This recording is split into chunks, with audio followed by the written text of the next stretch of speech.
Hello again. Welcome into the television version of Strategies for a Living. I'm marriage and family therapist David McMillan.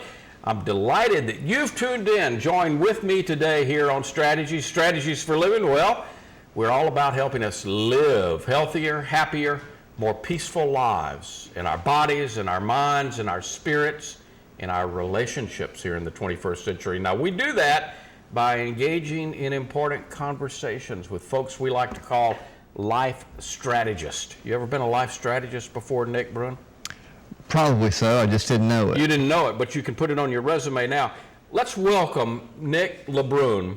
He is, he says he fishes among the pros, but I think he's being I think he's pulling my string a little bit. He is the owner of LeBrun Outdoors and ExactCast Bass Fishing mobile app. We'll ask about all of that. We're going to cover body, mind, spirit relationship with you today. Is there anything that fishing, whether you're fishing for bass or catfish, I guess, doesn't cover in terms of the body, the mind, the spirit, and the relationship? Feeds all of it, doesn't it? You know, Dave, I think it covers it all. Yeah. To me, fishing is more than just a hobby. There's so many life lessons in fishing when you're out there on the water. Yeah. It's just, there's a ton of stuff you can cover, whether it's decision making or learning right from wrong or building confidence. You know, it does all those things. We're going to talk about some of those today with you. Welcome. Thank you for being our life Appreciate y'all having me. Now, you've got a class upcoming here at BIPSI. It's a continuing education class, but it's for all of us, even a city boy like me, right? That's right. Show up to Margaritaville, and it's fishing with electronics and fishing line selection, and that's coming up May the 18th from 7 to 9 at Margaritaville Casino. That's right. And you're going to be the instructor in that class. I am. The economic development team here at BIPSI really reached out to me, and I'm very blessed to be working with them on this project.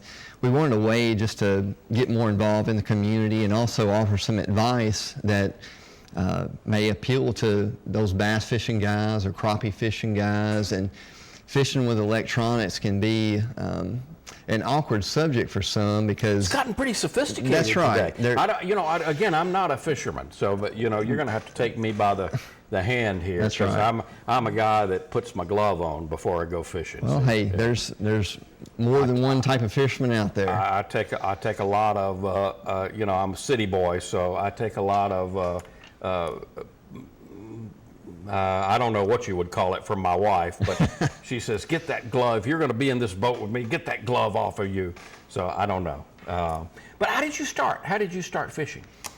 Start from a little guy? I get asked that a lot, and the best answer I can give you is when I was about 15 years old, my dad, who retired from KCS, at the time, he was still working there, and he offered to fish this company tournament. So we had our little family boat, and the company tournament was on Caddo Lake, and I never fished a tournament before. You lived out on Caddo, right? I grew up in Vivian, pretty close. And so we entered this tournament. I didn't really know what it was about or how it was going to go. I just knew we needed to go out there and catch big fish. And me and my dad won that tournament. And whoa! It's probably one of the smallest tournaments I've ever fished in my life, but it meant a lot to me. Sure. On a lot of levels. You and your dad. That's right. And wow. Just to jump in there and say, wow, this is kind of cool. And ever since then, that's all I wanted to do was fish tournaments and fish and be competitive and learn things out on the water. So that's where it all started. You say, Nick, that for you, fishing is more than a hobby. Tell me a little bit more about that. What do you mean? When I say it's more than a hobby, I mean that it's something that I'm working towards and progressing in. It's my end result and one of my main goals in fishing is to fish the Bassmaster Elite Series someday. So to do that, it takes a lot of hard work, a lot of time put in, a lot of new techniques to learn. And it takes something that you really can't be taught or read out of a book or learn on the water. It just takes something within you that it takes many years to build. It's just kind of knowing how to win and knowing how to make those decisions on the fly. So to No, me, no pun intended there on the yeah, slide. that's Yeah, right. okay. So with me, I'm working toward all those things, and just every day I'm trying to learn something new and do a certain technique better. Or You know, Nick, to somebody like me, and maybe we have viewers that can relate to this, it looks so easy, and you know, but I don't imagine it's easy. Some people might even say, "Sport? What's the? You know, what do you mean? You know, what's the deal here?" we get that a lot. Yeah. Yeah, we I mean, do. you know, a football player, now that's a sport. Baseball player, that's a sport. Golf, man, but fishing, you That's know, how right. do you? But again, for you, you say it's more than a hobby, and there's a lot you can learn about life. I suspect that you are, as you just mentioned, you're learning constantly. That's right. And one thing we have to acknowledge, there's several different types of fishermen and levels of fishing out there. Sure. You still have guys that, you know, go fish from the bank and Do it for the enjoyment, They yeah. do it for the relaxation. Sure. And then you have some guys that either at my, you know, level or even above me, that it's a job and it's something that they're working towards, and they may be fishing 6 days in a row in 30-mile-an-hour winds like we've been having lately, and away from their family for a week at a time. And that stuff is not enjoyable, but the end result can be enjoyable, if that makes sense. It makes total sense. I see a book in your future. Everything I've ever learned, I've learned from bass fishing. That could be true. What you said to me as we were talking about the program, you said there's a lot of life lessons in bass fishing. What are some of them? To me, the lesson that sticks out the most is just making a decision and sticking to it and standing behind it. And we can apply that in any aspect of our life. But So when you go out, when you're fishing a tournament, you go out, you stake out your spot, and you know, have you ever been in a situation where you thought maybe a couple of hours in, man, I've made a big mistake? that's right. You know, and just to kind of go off of that a little bit more here, most of the times that I've been successful in a tournament, I've had a really solid plan and I stuck with it and I saw it through. Now that may be staying in one particular area all day, or it may be covering a lot of water with one particular bait or technique. So depending on strategy. That's okay, right. This is the strategy I'm going to use in this particular tournament. And it's really, whether you win or lose or catch a lot of fish or only catch one fish, there's still a lot to be learned, because if you are blessed enough to win the tournament, you can look back and say, wow, that decision was right, and I'm proud of myself for sticking to it. If you finished last place, you can still look back and say, well, I stuck to my game plan. It didn't work out, but here's maybe some adjustments I should have made. Here's something I can hear, some learning that I can take away from here. Now, you won your very first tournament. You and your dad, when you were 15 right. years old, won your first tournament. How have you done since? Fairly decent. I'm a pretty humble guy. I mean, I fish. I can tell that. I'm having to pull this. I'm having to pull this from you, Nick. I fish among pros. I don't claim to be a pro, but I've done But very. you kind of are out there fishing among pros and fish like a pro. That would be accurate. Okay. And a lot of times I do very well as far as at a regional level. I've been blessed to win a few events in the Southeast Texas area. But the guys that I compete against are so good. You know, it's you really learn a lot from them. With competing against guys that are such high quality, even when you finish last place, you still learn a lot. Sure. Because those guys really push you to your limit. And one thing I always say that, and again, you can apply this in any sport, you're only going to be as good as who you compete against. Sure. So, do you fish individually? You fish in teams? What's the... Mainly individually, but I do fish a few team tournaments here and there. Okay. You said that fishing can teach us right from wrong. Tell me a little bit more about that. When I think of that, I really think of younger anglers, and whether they be high school or collegiate anglers that are learning the proper ways of the lake etiquette. So if you're fishing a certain area, it would be wrong of me to get in there too close to you if you were already there. What's the proper etiquette? If you see me and you see me, I'm staked out in a particular area, let's say up on Toledo Bend. Every scenario is different, and it kind of depends if you're in a real confined area or if you're in open water. Right. But a lot of times tournament rules will have that mapped out. But that's one thing I think we really need to teach younger anglers is just respect. That's exactly right. The right and the wrong things to do in the water. That's so important for younger anglers. Maybe we could say kind of do unto others as you would want done unto you. A variation of the golden rule, right? That's right. And it is. There's so much to be learned out there as far as right and wrong when you look at the proper etiquette and how to treat other anglers, especially if there are other competitors if you're in a tournament. That's why if I'm out there just practicing or not fishing a tournament, and if I see somebody in an area, I'll ask them, hey, are you fishing a tournament? If so, I'm going to get out of here and let you have the area. Yeah. So that's one thing that I really try to strive in, is just doing the right thing. Do you ever pinch yourself sometime and say, gosh, my whole employment and involvement, my livelihood is fishing? Do you ever pinch yourself sometime and say, man, I'm living my dream? Well, I'm very blessed to have that. Now, I had to take several stepping stones and work toward this. Sure. This didn't just happen, did it? But me and my wife made the decision for me to go this route because people know me as Nick the Fisherman or the tournament angler. So that's how I'm known and that's how I'm respected. So it just made the most sense for me to really embrace that and utilize that as a career. Now, you've developed a mobile app for fishermen. Yes, sir. And it's the Exact Cast Bass Fishing.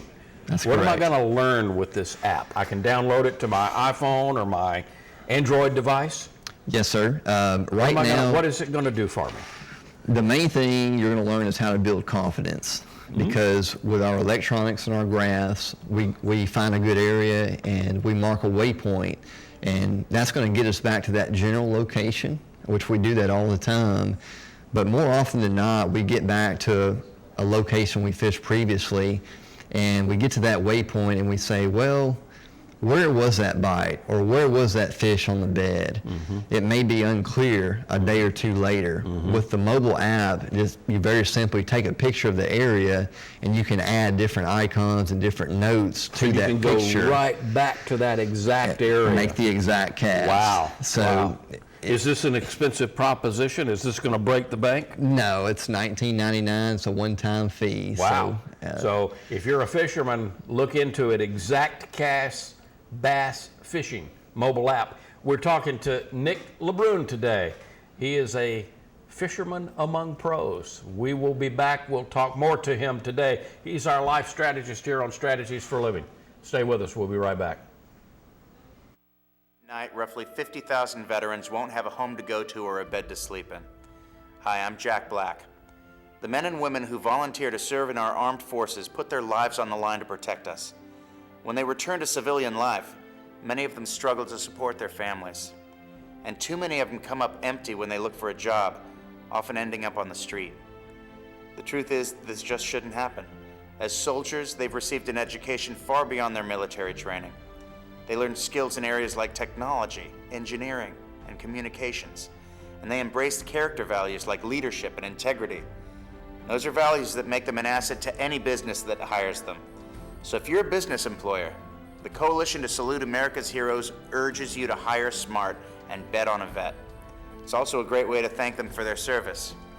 To learn more, call 1-888-44-SALUTE or visit saluteheroes.org.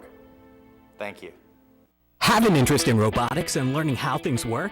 Do you enjoy working with your hands or working with machines? At Bossier Parish Community College, you can prepare for the new breed of industrial careers, combining the fields of mechanical, electrical, and programmed automation. By acquiring the skills at Bossier Parish Community College, you'll earn an associate's degree in advanced manufacturing and mechatronics, and become workforce ready for today's high-demand, high-income manufacturing jobs. To learn more, call us at 318-678-6000.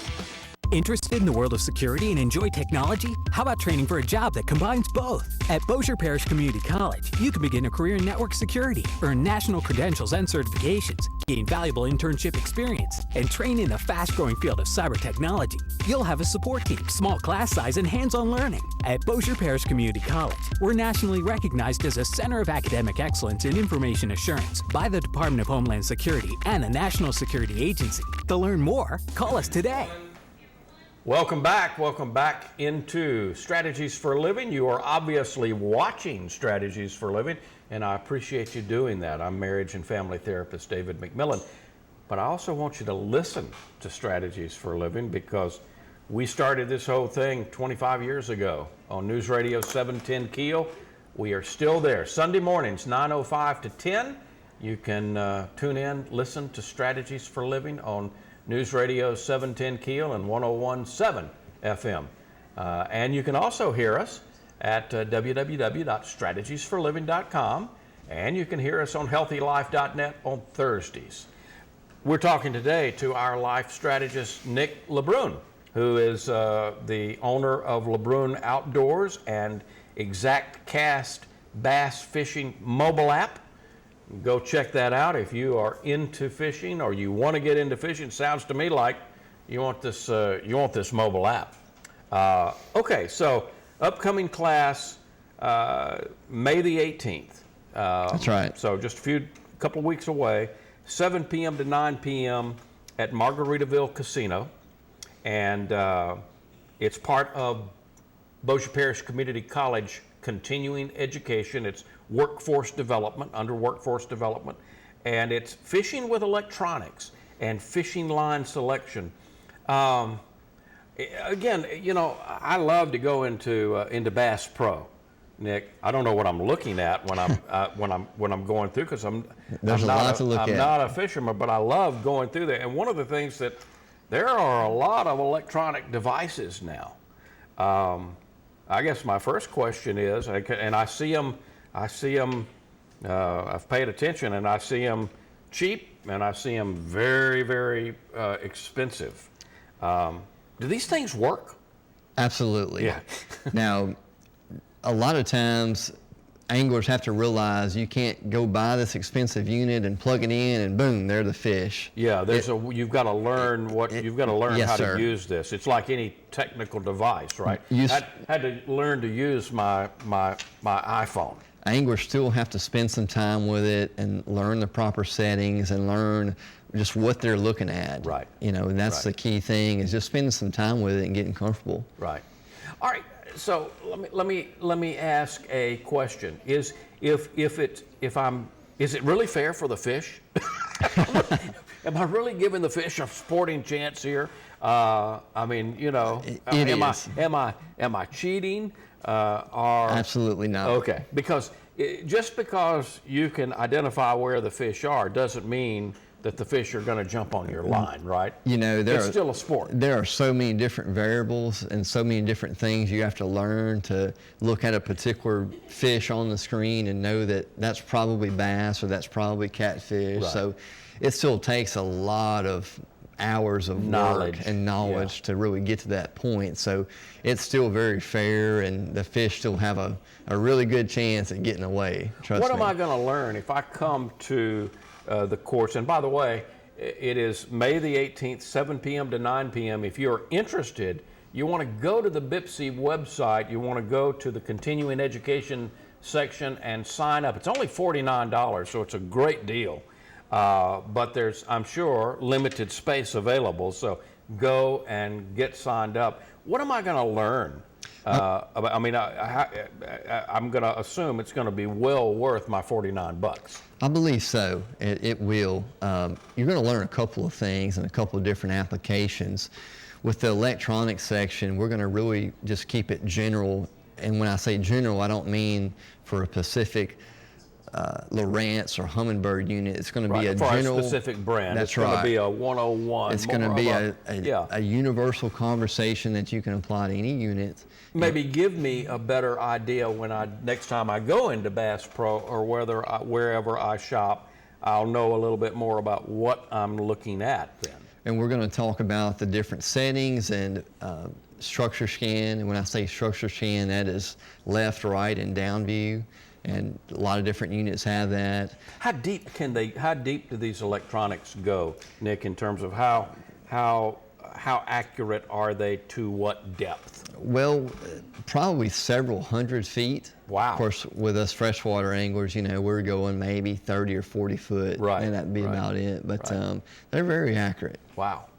Now, the other thing that you're going to cover in this course is fishing line selection. That's the other thing that when I go into Bass Pro or my friendly shop, there's all kinds of different baits. There's all Right. types of different, my goodness. I don't know what I'm looking at, and I can spend 2 hours in there. Fishing line is almost can be as confusing as the electronics. There's Really? so many different types of lines and sizes and brands. So a lot of times anglers get confused as far as, well, when should I use this particular line and when should I not use it?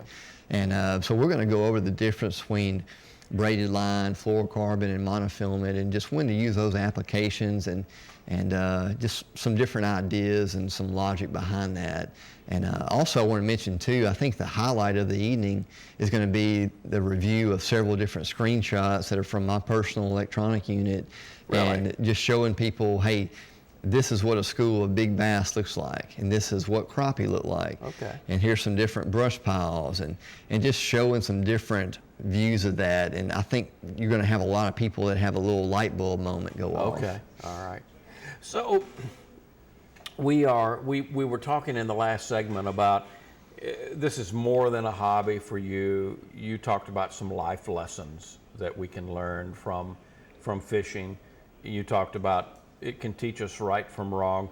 One thing we didn't talk about that you and I had discussed before is that this can build confidence, especially in your decision making.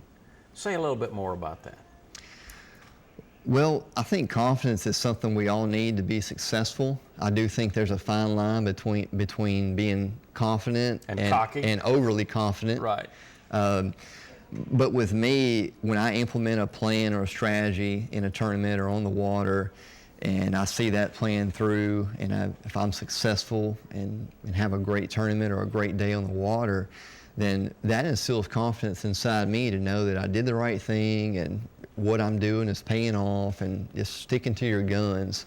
Now, a lot of times when we don't have too good of a game plan and we didn't have that great of practice, or you may not know where to go fishing on your next day off or where to go relax, having the right confidence and the right mindset will make you have a successful trip, because you kind of believe in yourself. Right. Hey, I haven't been fishing in a month and I'm not sure if they're biting on Caddo Lake, but I'm going to go out there and try this and give it my best foot forward. When you listen to athletes, particularly pro athletes like, let's say football, a Drew Brees, a Dak Prescott, somebody of that caliber, they are practicing and practicing and practicing, and even when they're not scheduled to practice, they're out practicing. How much do you practice? I probably fish 15 to 20 days a month. Wow. Okay. Now, that varies depending on the season. Obviously, March. And how many tournaments you're scheduled Right. to be in? March through May is probably a really busy time where there's not many tournaments in the summer months. Right. Or in November or December is pretty slow. Right. But it varies. The more you're on the water, the more you're going to learn, and the more skill level you're going to have, and the more confidence you're going to build also. What has been, when you look back over the years, have you had aha moments when you think back, wow, I didn't know that that surprised me? What's the biggest surprises that you've had on the water, in a tournament or outside of a tournament? A lot comes to mind, but I'll tell you a little fun story. One time I was practicing for an event on Texoma, and the weather was terrible, the water was really high, and I caught a few fish on a frog, okay? But I'd been throwing a black frog, and I was catching a few fish, but they really just weren't really committing to it. And on day 2 of the tournament, at the very end of the day, I just changed colors from a black frog to a white frog. And it was like a light switch went off for big fish. Wow. And so I caught enough fish to make the final day cut. And then I started with that white frog on day 3 on the final day, had the biggest bag of the tournament, made a charge up to 3rd place, and it's probably one of the highlights of my fishing career. Fantastic. All right, if you want to meet this guy, the way to do it, Margaritaville, Bossier Parish Community College website, continuing education. Sign up for Fishing with Electronics, fishing line selection. That's May the 18th, 7 to 9 o'clock. It's only $49. It's going to be worth your time. And if you want, we can sign up right now. You can add glove fishing. I'll be happy to come out and make a special appearance. I won't even charge any extra if you want to do that. We'll talk about it after the program. How about that? We'll get you in. Get me in. Don't hold me to that, folks. Folks, thank you for tuning in to Strategies for Living. Don't forget, you can check out Nick LeBrun on ExactCast Bash Fishing mobile app. Check it out. And thank you for tuning in to Strategies for Living. Don't forget to check us out, News Radio 710 Keel, Sunday mornings between 9:05 and 10 and at www.strategiesforliving.com. For life strategist Nick LeBrun, I'm marriage and family therapist David McMillan. Thank you for tuning in to Strategies.